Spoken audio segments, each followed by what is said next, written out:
Iya bang, tolong bang, dilihat bang, kaki saya bengkak tumbenan. Tapi sakitnya itu cuma mau menjelang maghrib aja. Kalau siang gini tuh nggak sakit tapi bengkak, kata dia gitu kan. Saya lihatnya juga bukan cuma dia pakai mata biasa ya. Terus udah gitu, di dalam betisnya itu sebelah kanan banyak jarum hitam.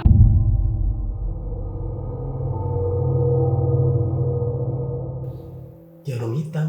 Ya, awalnya perkiraan saya itu jarum hitam karena sebesar ini ada beberapa banyak ada di betisnya. Itu via mata batin ya.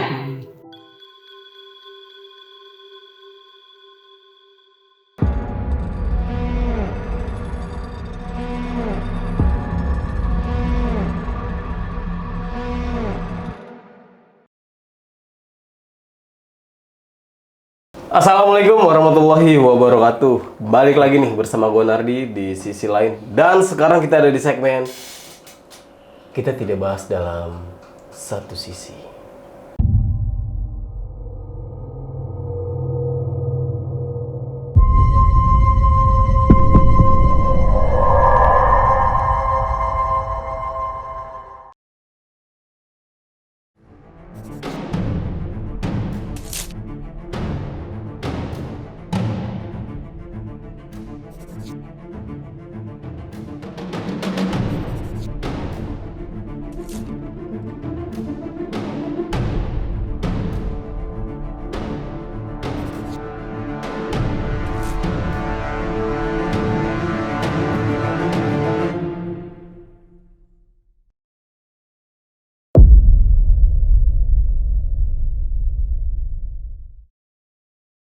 Kali ini gue udah kedatangan salah satu narasumber, seorang praktisi yang mempunyai pengalaman ketika ia mengobati salah satu pasiennya nih.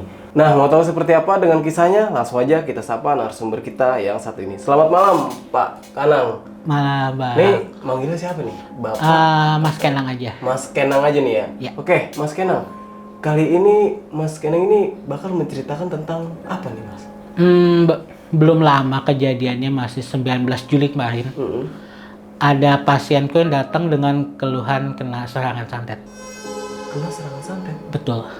Oh, ini baru banget kemarin? Baru banget kemarin. Berarti... Tapi dia kejadiannya itu kena serangannya udah seminggu sebelumnya. Kejadian 19 Juli, tapi tanggal 12-nya dia baru kena. Ada dokumentasinya? Pasti ada. Oke, nanti kita tampilin ya. Boleh. Oke, Mas Kanang, saya penasaran nih apa yang dibawa Mas Kanang ini nih. Dan sempet tadi juga pas di bawah tunjukin tali pocong nih. Iya, kebetulan lagi bawa. Oke, boleh ditunjukin ke kamera yang... Boleh, tapi jangan disentuh ya. Oke. Ini tali pocong. Ini tali pocong dari orang yang gantung diri. Dia bukan perawan ya. Oke. Dari orang gantung diri. Gunanya nggak boleh di ke atas ini? boleh, kalau saya bisa. Ini seperti ini. Ini dari orang yang meninggalnya gantung diri. Biasanya itu dipakai untuk penglarisan sebuah usaha, terus atau kayak buat media santet, pelet atau guna-guna juga bisa. Tapi bukan buat yang kayak jodoh. Dia nggak bisa buat jodoh. Kayak gitu. Berarti ini semuanya ini bener-bener asli nih? Iya. Tuh, ini juga bawa juga susuk. Ini susuk berlian. Dimana berlian asli yang bisa ditanam di jidat, bibir dan sebagainya untuk menarik lawan jenis atau rezeki. Oke. Kalau yang ini ditelan. Hah? Dimakan. Dia sejenis susuk juga, tapi dimakan, dia berupa batu permata. Gunanya nanti di seluruh badan kita itu akan jadi daya tarik. Oke. Mungkin ditaruh dulu nih, Mas nih. Nanti di akhir video kita baru bakal menanya-nanya tentang apa aja nih. Boleh. Nah, mungkin buat teman-teman semua nih penasaran sama ceritanya Mas Kenang kali ini, kalian bisa tonton video ini sampai habis. Dan buat teman-teman semua nih yang mau jadi narasumber seperti Mas Kenang kali ini, kalian bisa langsung WhatsApp ke nomor yang ada di bawah sini. Dan jangan lupa kunjungi media sosial kita. Nanti semuanya gue taruh di deskripsi. Oke, Mas Kenang, sudah siap? Siap. Silahkan, Mas.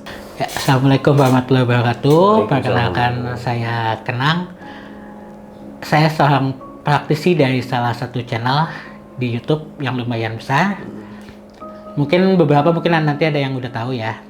Jadi kali ini saya mau menceritakan soal pasien saya yang betul sudah dapat izin untuk kita share ya. Kalau belum nggak dapat izin saya nggak berani untuk cerita. Berarti ini udah aman lah gitu. Aman.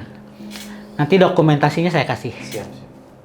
Jadi kejadiannya itu awal mula kena serangan itu tanggal 12 Juli kemarin. Nah, dia orangnya ini baru laporan ke saya atau istilahnya baru berobat ke saya itu tanggal 19. Jadi awal mulanya itu dia punya usaha jualan nasi uduk setiap pagi. Nah, warung nasi uduknya ini tuh lumayan rame dan gede ya. Nah, dia punya 3 orang karyawan, cewek semua, untuk bekerja di nasi uduk itu. Lalu lambat laun adalah pasti ada kejadian ya, menurut cerita dari si yang punyanya adalah kejadian dimana saat si karyawannya itu mau pinjam uang ceritanya sama si bosnya. Tapi mungkin karena si bosnya juga uangnya juga belum ada dan untuk minjemin utang dia juga pun masih banyak, menurut penuturan si bosnya ini dia belum bisa kasih karena minjamnya lumayan gede sekitar 10 jutaan karena untuk nikahan anaknya. Dia bilang gitu. Lalu selanjutnya dia keluarlah dari tempat itu karena dapat omongan yang tidak mengenakan dari si bosnya ini. Ternyata dia mendapat modal dari orang lain, entah itu siapa, menurut pengakuan bosnya ya. Dia buka warung nasi uduk juga dengan jualan yang sama, jam buka pun sama, apapun yang dimasakkan sama. Oh, berarti ngopi banget. Kopi banget. Dan parahnya lagi, jarak dari warung bosnya dan warung dia paling juga cuma berapa puluh meter. Jadi itu masih ada satu kampung di daerah Bogor ya. Itu daerah Batu Tulis sana lah pokoknya. Itu jarak paling cuma berapa puluh meter gitu. Jadi kita di warung bosnya, kita bisa lihat warung si anak buahnya ini, bekas anak buahnya. Dia buka warung yang sama dan dia lumayan ramai. Si bosnya nggak ambil masalah dong karena dia pikir ya udahlah sama-sama bagi-bagi rezeki, yang penting gitu kan, selesai. Ternyata si bosnya bukannya makin bangkrut, tapi malah tetap stay. Maksudnya dia buka warungnya yang samaan ini buat bikin bosnya bangkrut, tapi nggak taunya belum bisa gitu kan, pelanggan bosnya lebih banyak. Nah, singkat cerita dia pergilah ke dukun, menurut penuturan si bosnya ya, dukun di daerah mau arah Sukabumi. Dia pergi ke sana, terus udah gitu dapatlah sesuatu berupa tanah kuburan yang akan ditaburkan di tempat usaha si bosnya. Tapi tanah kuburan itu ternyata gagal, belum sempat disebar. Kalau kata bosnya dia ngelihat dia mau naburin tapi gagal. Nah, udah gitu entah gimana ceritanya di tanggal 12 Juli kemarin si bosnya ini kakinya sakit, bengkak. Tapi nggak ada luka, nggak ada yang kesandung atau apapun. Tiba-tiba bangun pagi bengkak aja. Bengkaknya itu aneh. Kaki betis sebelah kanan. Kayak kaki gajah gitu. Lebih kecil. Kalau kaki gajah kan udah terlalu besar ya. Itu bengkak aja merah gitu kan. Terus udah gitu dia pikir mungkin gigitan serangga atau apa gitu kan. Tapi dia bikin selama seminggu sebelum ke rumah aku tanggal 19 itu, dari tanggal 12 sampai 19 di warungnya itu dia dibikin selalu ngantuk, makanannya cepet basi, terus pelanggannya mengira warung itu tutup, usahanya tutup, padahal buka, jadi sepi pelanggannya. Akhirnya karena emang dia juga kenal sama aku udah agak lama, udah tahu siapa aku, datanglah dia ke rumah ceritanya sama anaknya. Udah gitu cerita. Terus oke, saya lihat ya Bu ya, saya bilang gitu. Iya bang, tolong bang, dilihat bang, kaki saya bengkak tumbenan. Tapi sakitnya itu cuma mau menjelang maghrib aja. Kalau siang gini tuh nggak sakit tapi bengkak, kata dia gitu kan. Saya lihatnya juga bukan cuma dia pakai mata biasa ya. Terus udah gitu, di dalam betisnya itu sebelah kanan banyak jarum hitam.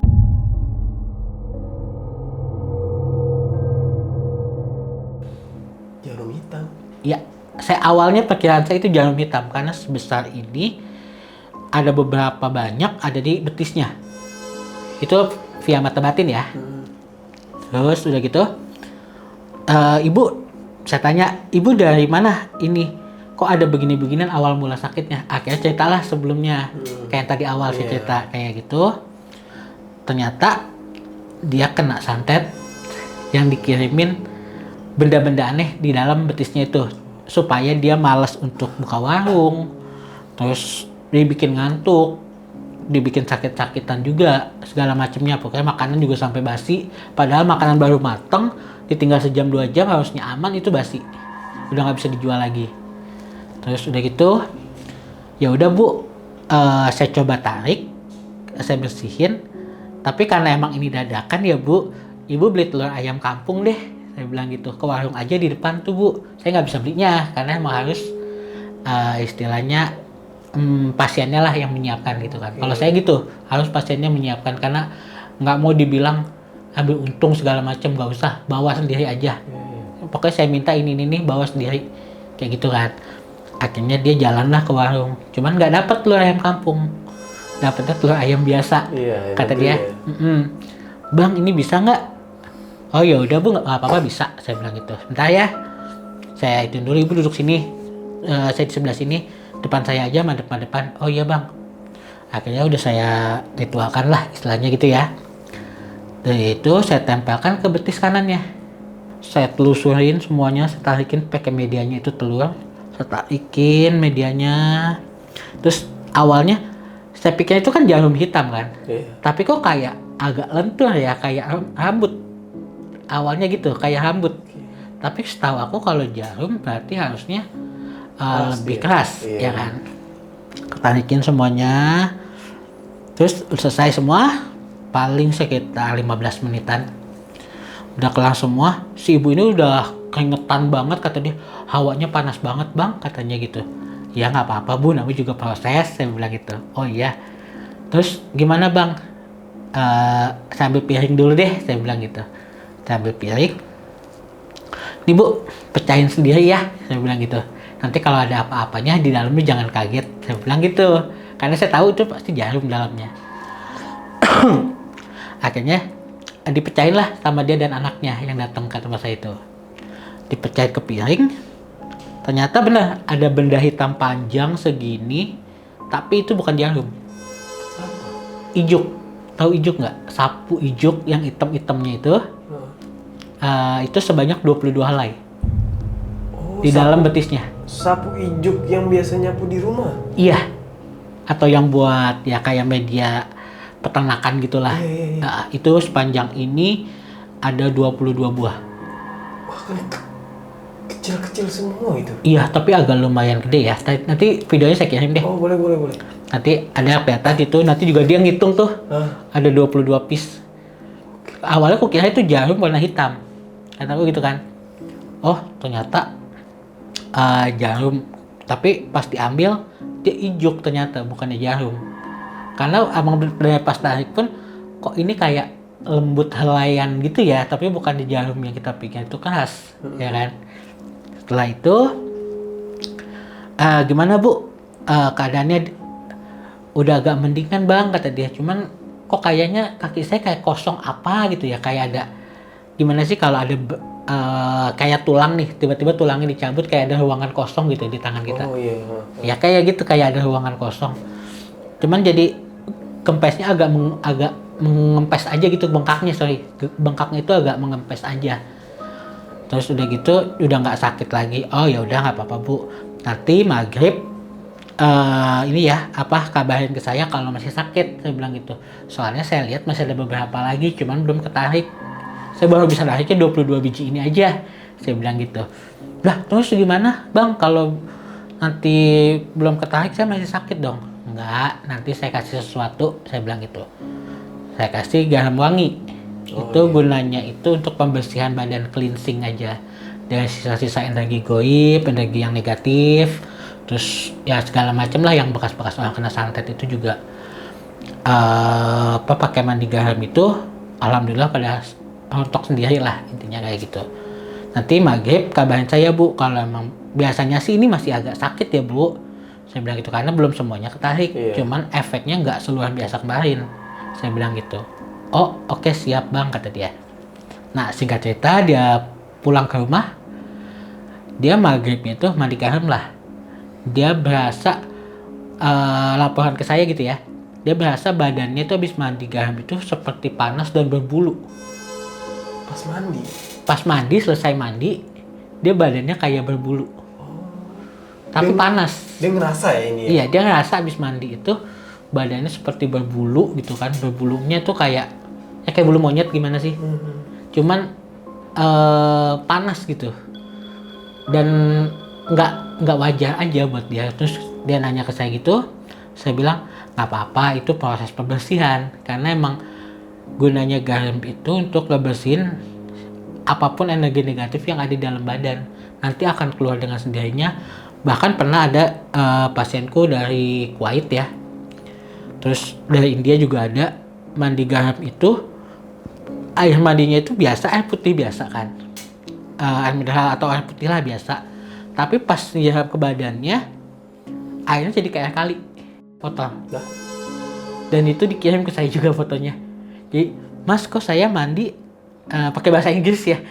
Mas kok saya mandi airnya kotor banget ya, pasan saya nggak kemana-mana seharian ini kok airnya sampai coklat begini. Dia videoin. Saya bilang, oh nggak apa-apa, itu efek pembersihan dari badannya. Betul, orang Kuwait itu sebenarnya orang Indonesia juga yang udah tinggal di sana. Dia orang Banyuwangi. Terus emang efeknya seperti itu. Setelah mandi, akhirnya feeling saya sih bilangnya sisa-sisa jarumnya udah nggak ada ya. Soalnya udah nggak ada laporan lagi sampai sekarang. Dan alhamdulillah dianya juga nggak mau istilahnya buat balas. Jadi ya udahlah, ikhlasin aja deh. Mungkin emang dia sakit hati melimpahkan kemarahannya ke saya seperti itu. Tapi seenggaknya saya masih sehat sekarang. Dan sampai sekarang warungnya masih buka dua-duanya, walaupun istilahnya kita bisa bilang kayak sebelahan lah ya. Dari ujung sini sampai ujung sini masih kelihatan kok gitu kan, jualannya sama, jam bukanya sama. Rasanya juga pasti 11-12 kan, itu bekas karyawannya dong. Bener. Makanya ya sudahlah, diituin aja diikhlasin aja. Sampai sekarang pun alhamdulillah masih pada hidup dua-duanya. Nggak ada yang balas-balasan. Cuman dia gitu, efeknya kita bisa bilang kasihan sih. Maksudnya acara-acara begitu tuh cara-cara jadul lah. Maksudnya gini loh, masih bisa diomongin baik-baik. Kenapa udah kirim begitu-begituan? Iya benar. Ya kan? Emang sih istilahnya balas dendam orang itu bisa macem-macem ya. Bisa dengan cara langsung atau enggak seperti itu. Cuma kan kita bisa lihat efeknya lebih parah yang mistis daripada yang langsung. Banyak loh pasien yang kayak gitu, yang aneh-aneh. Bahkan sampai yang ada yang di Citayam. Dia udah agak lama sih pasien di Citayam. Dia mengeluhkan itu kepalanya kayak ditusuk-tusuk, di daerah jantungnya itu sakit, ya kan? Terus di perutnya itu agak membesar, cowok ya. Terus pokoknya hidupnya tuh sial mulu. Jadi mau kerja apapun sial aja gitu bawaannya. Akhirnya dia datang ke rumah. Dia kenal saya itu dari channel YouTube gitu kan, yang ada di grup WA-nya. Ke rumah lah, karena emang nggak jauh Citayam dan Bogor. Saya orang Bogor kebetulan kan. Citayam Bogor nggak terlalu jauh, dia ke rumah lah. Saya bilang gini, Bang, ini ada sesuatu di badannya. Kalau berkenan, saya izin tarik. Tapi masalahnya ini bukan benda, Bang. Nggak bisa, saya belum sesakti itu mindahin bukan benda ke dalam telur. Ya kan? Saya belum sesakti itu, saya bilang gitu. Paling, mohon maaf, saya sedot pakai mulut. Sedot? Pakai mulut. Betul. Jadi karena kan di dalam badan itu kan masih bentuk energi kan. Pikiran saya, energi sedot mulut aman lah, di badan saya juga nggak akan bisa gitu kan, pasti akan berbentuk gitu kan. Nah udah, oh iya bang nggak apa-apa bang, saya sedot dari punggungnya sini, pundak, ya kan. Dia buka baju, saya sedot dari sini, ada ibunya juga lihat waktu itu, saya sedot. Sebelum sedot saya bilang, bang tolong siapin tisu ya di sini, tisu di atas tisunya, saya bilang gitu. Oh iya bang, siapin tisu, karena saya udah feeling bakal ada sesuatu nih, ya kan. Saya sedot lah di sininya. Pas saya sedot, langsung saya ambil tisu. Ini menitnya berapa ya? Paling 5 menitan deh. Saya ambil tisu, saya langsung muntahin di depan dia. Ada cacingnya sebanyak 7 ekor.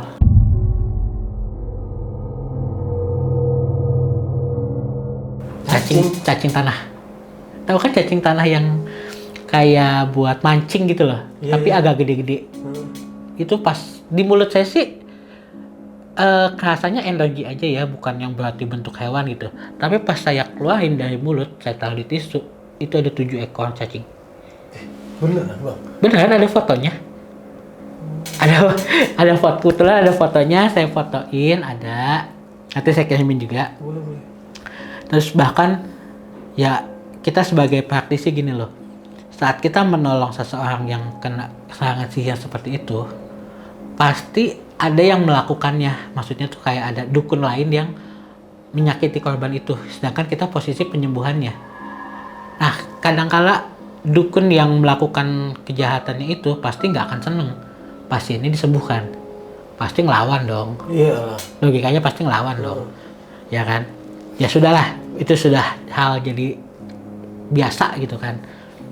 Terus beberapa kali kejadian yang perlawanan dari dukun itu ya sempet nggak masuk akal sih. Pernah ada kelabang di sini sebesar telunjuk deh, agak lumayan panjang dan gede di bahu. Saya tangkap, saya masukin botol, saya bacain hafalak, tiba-tiba dalam botol itu langsung jadi asap. Binatangnya? Ya, kelabangnya. Setelah kelabang malam, itu malam paling sekitar jam 8-an deh. Malam kelabang. Sekitar jam 11-an kalajengking. Ada lagi. Paginya, ulat bulu banyak banget di rumah. Ulat bulunya warna hitam. Ada di rumah, di tembok-tembok lagi. Biasa kan kita, logika kita ulat bulu itu pasti di daun dong. Atau di pohon, nggak mungkin di tembok gitu kan. Itu di tembok banyak banget. Dan di rumahku itu kebetulan emang depannya kebun, tapi bukan kebun yang banyak ulat gitu. Jadi kayak kebun biasa lah ya. Paling nyamuk yang banyak kan, bukannya binatang-binatang kayak gitu. Terus udah gitu, ulat banyak di tembok. Kata saya, oh jadi ini ngelawan.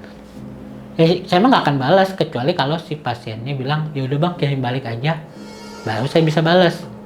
Tapi kalau prinsip saya, selama dia nggak menyakiti, kalau cuma gini-gini kayak gini, saya masih bisa handle, nggak akan saya balas.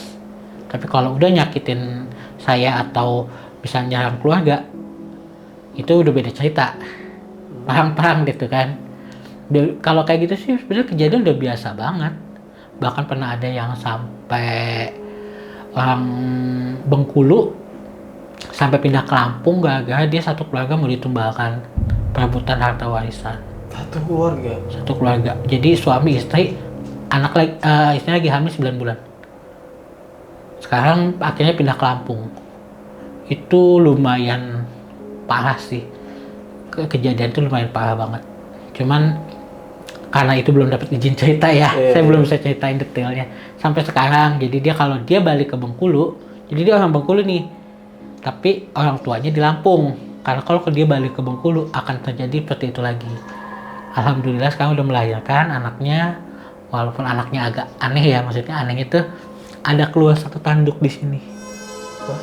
Ada tanduknya di sini. Jadi kayak ada daging lebih, tapi agak runcing, kayak benjolan gitu, tapi keras kayak tanduk di belakang sini. Satu. Itu biasanya jadi itu efek sebenarnya mau diambil, tapi gagal. Jadi ini udah mau keambil nih anaknya dalam perut nih, tapi gagal. Jadi udah tersimpan energi dan energinya itu nyatu sama si bayinya. Jadinya gitu ya. Iya kesian sih sebenarnya. Dia nggak tahu apa-apa jadi. Nggak tahu apa-apa. Kena kayak gitu. Oke. Tapi alhamdulillahnya sih sekeluarga itu sampai sekarang selamat sih. Maksudnya nggak jadi meninggal satu keluarga cuma gara-gara perebutan warisan peternakan ayam aja. Gara-gara harta warisan jatuhnya. Iya, harta warisan itu. Oke nih, Mas Kenang. Terima kasih udah mau membagikan sebuah kisah nih yang waktu menyembuhkan santet dari si tukang nasi uduk ini. Iya. Nah, Mas Kenang, ini kan gara-gara karyawan ya awal mulanya ya. Iya. Karyawannya itu ingin meminjam uang ke bos. Ke bos. Biasanya ya. Dan dari bosnya ini nggak dikasih. Nggak dikasih dan ada kata-kata istilahnya gini loh, utang lo aja masih banyak, berani-beraninya mau minjem lagi. Oh, berarti dia sering ngutang sama bosnya nih? Iya, jatuhnya kan karyawan, kalau kasbon kan istilahnya wajah ya. Iya. Cuman kalau keseringan juga kan bosnya mungkin kesel ya. Utang aja belum lunas, dia mau minjem lagi dan nominalnya lumayan besar untuk nikahan anaknya, dia bilang gitu. Iya sih. Asal muasalnya seperti itu. Oke, nah dia kan sempat pergi ke dukun untuk naruh tanah kuburan nih. Iya. Yang gagal pertama. Iya. Karena ketahuan sama si bosnya. Iya. Nah, yang kedua kalinya ini ke tempat yang sama apa beda? Dukunnya mungkin sama. Mungkin dukunnya sama, cuman medianya beda, bukan tanah lagi. Jadi dia dikasih makanan. Awalnya tuh? Awalnya, jadi dia karyawannya itu 3 orang. Iya. Sama si bosnya jadi 4 ya. Nah, karyawan yang satu ini, istilahnya ini yang melencengnya deh. Berarti masih ada 2 dong. Nah, yang 2 ini dikasih makanan sama si karyawan yang bukan orang nasi uduk ini. Iya. Nah, ternyata makanan ini udah dibaca-bacain. Oke. Nah, niatnya buat semuanya nih sama bosnya, tapi ternyata yang makan bosnya doang. Oh, jadi si karyawannya 2 ini nggak makan? Nggak makan, karena keburu dimakan sama bosnya duluan. Nah, kalau boleh tahu makanannya apa itu, Mas? Dia bilang sih bihun goreng. Bihun goreng? Oh, mungkin bihun goreng masakannya dia kali ya? Iya, karena kan jual nasi uduk kan, pasti ada dong bihun goreng gitu kan. Mungkin dikasih gitu kan, nih ada bihun goreng nih banyak gitu kan. Nah, mendapat pengakuan si karyawan satunya lagi, dikasihlah ke dia, suruh dimakan, katanya kebanyakan. Karena emang warungnya deket juga kan. Iya, begitu jauh. Dan mereka pun istilahnya sama karyawan gak ada masalah lah gitu ya. Fine aja ya udah. Tapi ternyata yang makan bihun ini si bosnya. Nah, hingga akhirnya bos ini terkena lah nih. Iya. Ilmu hitam ini nih. Awalnya aku tanya gini sama bosnya, Bu, ibu pernah makan atau minum sesuatu nggak dari orang ini? Saya bilang gitu. Soalnya apa? Soalnya apa? Saya lihat ada sesuatu yang dimasukkan ke dalam makanan atau minuman yang dimasukkan ke badan ibu, ya kan? Nah, akhirnya dia ceritalah, emang sebelum bengkak ini dia dapat makanan bihun goreng. Ini sebelum proses penyembuhan ya? Belum, sebelum tanggal 12 berarti. Sebelum tanggal 12. Dia dapat makanan bihun goreng ini, tapi dari karyawannya yang udah buka nasi uduk itu, saingannya lah istilahnya gitu. Dia pikir nggak ada apa-apa lah, nggak ada pikiran yang gimana-gimana gitu kan. Udah dia makan. Tapi untungnya 2 karyawannya lagi itu nggak ikut makan. Jadi si bosnya doang. Jadi bosnya yang kena. Emang target utamanya bosnya sih. Nah, kan akhirnya disembuhin ya Mas Kenang ya, disembuhin dan si bosnya ini udah ikhlas lah untuk gak mau ngebalas dan segala hal. Ada nggak sih rasa kekesalan dari si mantan pegawainya atau karyawan ini untuk mengirim lagi? Kalau itu kejadian karena kan baru banget ya, 19 ini. Sampai sekarang sih orangnya belum laporan yang gimana-gimana. Maksudnya masih aman aja, mungkin belum ada kiriman balik atau apa sih belum. Karena biasanya pasti kalau kayak begitu pasti akan ada balasannya. Mungkin dia ngelihat, wah target gue belum tumbang nih, pasti akan dihajar lagi. Cuma sampai sekarang sih belum ada laporan kayak gitu lagi sih. Karena udah benar kejadiannya baru tanggal 19 kemarin kan, berarti berapa 10 hari yang lalu lah ya. Iya, baru banget kemarin. Baru banget kemarin. Berarti di tahun 2024 ini Masih ada yang kayak gituan nih? Masih ada dan banyak. Dan banyak. Pasienku tuh kalau misalnya aku tuh ngambil pasien itu cuman karena ya dia dalam satu grup WA gitu kan, grup WA channelku gitu kan. Dia gabung di situ, dia konsultasi segala macem. Ya banyak yang datang. Kalau aku ambil semua sehari itu bisa sampai puluhan orang mungkin. Cuman bilang aku lagi kerja nggak sempet gitu. Jadi yang gian aku libur, ya udah siapa yang mau datang gitu aja. Oh, kirain Jadi apa ya? janjian. Kirain nggak ada gitu, misalnya persaingan usaha. Yang setahu saya ya, kalau untuk persaingan usaha itu paling dia itu menyimpan benda sesuatu di warungnya. Biasanya. Kalau misalnya kayak kirim-kiriman santet ini belum pernah ini siapa? Belum pernah dapat cerita gitu maksudnya. Bener nggak nih kejadian? Soalnya kan yang di media-media tuh mungkin Mas Kenang juga udah tahu siapa yang membongkar kayak praktisi bodong gitu segala macam. Makanya kalau saya sih kayak 11-12, tapi makanya ketika mendengar cerita dari Mas Kenang ini dan membawa bukti semuanya, berarti masih banyak di tahun 2024 ini ya? Iya, sebenarnya sih masih ada untuk beberapa daerah, terutama di Pulau Jawa ya. Untuk ilmu sihir yang tentang ilmu hitam gitu sih masih banyak banget.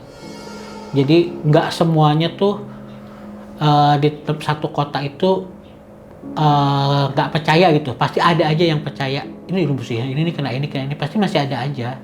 Sebenarnya kayak gitu. Jadi kepercayaan orang itu yang membuat ilmu sihir itu semakin eksis sebenarnya. Cuman orang yang benar-benar bisa, orang yang benar-benar ahli, atau orang yang minimal ngerti soal ilmu seperti ini, mereka nggak akan banyak omong. Cuma diem aja ya? Diem aja. Paling kalau ngelihat sesuatu, karena gini, etika orang, adabnya gitu ya, adabnya orang yang minta tolong, dia datang. Bukan kita menawarkan.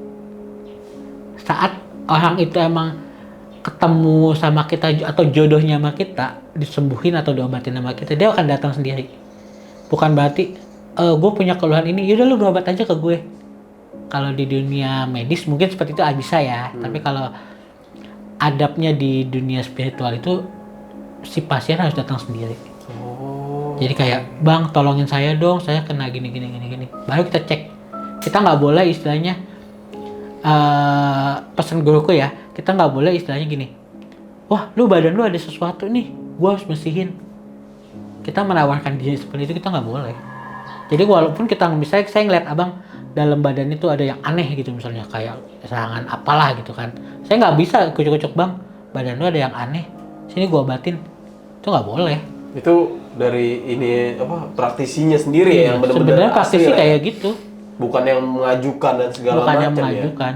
Oke. Kayak misalnya badan lo ada yang aneh nih, sini gua obatin. Itu malah sebenarnya agak diragukan ya. Kalau buat aku ya, itu agak diragukan ya untuk praktisi. Oke nih, Mas Kenang, sebelum mengakhiri cerita nih dari cerita yang Mas Kenang dan yang pernah dialami sama Mas Kenang ini, buat teman-teman semua tuh punya pesan nggak?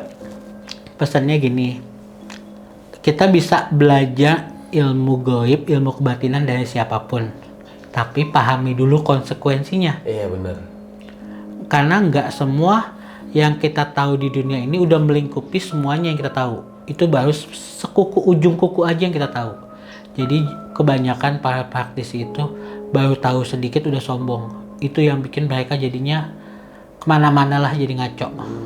Banyakan kayak gitu. Jadi boleh belajar apapun gitu kan, tapi pergunakan dengan yang baik aja. Ya bener-bener sejalur lah ya. Iya, makanya kalau gue selalu dibilang ke teman-teman gue lah atau ke kayak keluarga gitu ya, ilmu itu sebenarnya nggak ada yang hitam, nggak ada yang putih. Tergantung kita menggunakannya seperti apa. Oh iya benar. Jadi kayak gini, gue misalnya gue belajar ilmu santet deh, tapi metode dari belajar ilmu santet itu kita harus bisa nyembuhinnya. Paham gak maksudnya? Iya, paham. Jadi yang gue ambil itu nyembuhinnya, bukan nyantetnya. Bukan nyantetnya, iya benar. Jadi saat ada orang yang terkena santet jenis ini, gue udah tahu cara penyembuhannya. Berarti kan gue ngambil sisi putihnya dong, Iya, benar. bukan sisi melakukannya. Walaupun dengan pemikiran, gue juga bisa ngelakuin seperti yang jeleknya, tapi gue lebih memilih untuk mengambil yang baiknya. Iya. Jadi seperti itu. Oke nih. Terima kasih nih sekali lagi nih Mas Kenang Siap. untuk ceritanya nih. Mungkin kalau misalnya ada pasien-pasien lagi yang mengalami gangguan hal itu bisa diceritain lagi nih. Gue banyak banget. Oke, mungkin next aja nih ya. Next aja. Oke, mungkin itu aja. Gua Nardi pamit undur diri. Sampai jumpa di video-video selanjutnya. Wassalamualaikum warahmatullahi wabarakatuh. Waalaikumsalam warahmatullahi wabarakatuh.